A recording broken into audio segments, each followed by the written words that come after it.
New therapies to protect against COVID-19 are constantly being researched.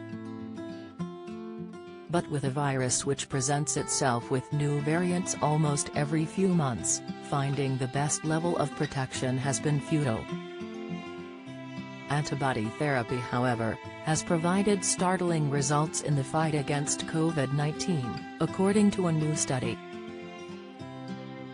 The virus that causes COVID-19 today is not the same as the one that first struck our lives back in early 2021.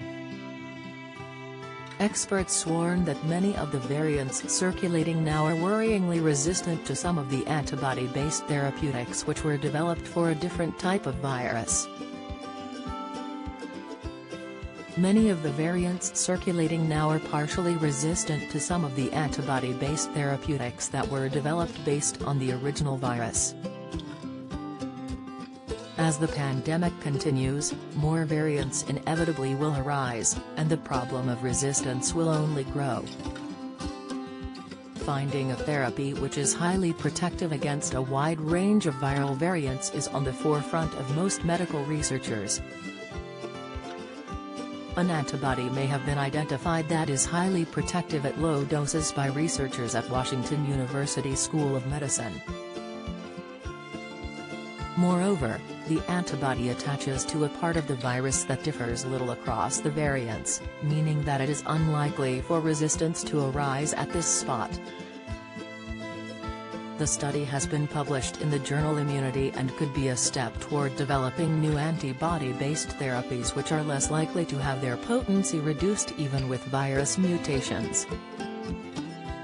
Senior author, Dr. Michael Diamond said, "Current antibodies may work against some but not all variants. The virus will likely continue to evolve over time and space.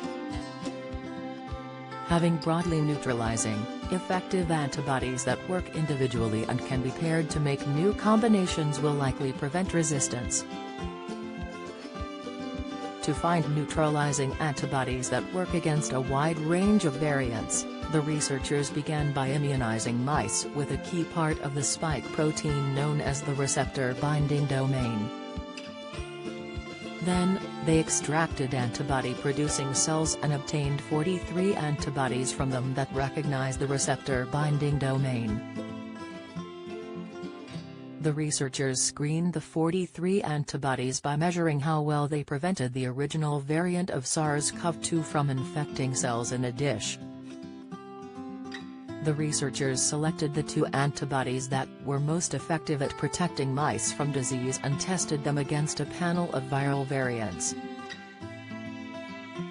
The panel comprised viruses with spike proteins representing all 4 variants of concern, alpha, beta, gamma and delta, 2 variants of interest, kappa and iota, and several unnamed variants that are being monitored as potential threats.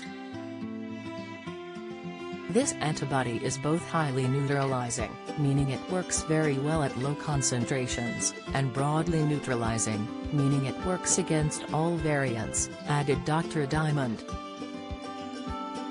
That's an unusual and very desirable combination for an antibody. Also, it binds to a unique spot on the spike protein that isn't targeted by other antibodies under development. That's great for combination therapy. We could start thinking about combining this antibody with another one that binds somewhere else to create a combination therapy that would be very difficult for the virus to resist.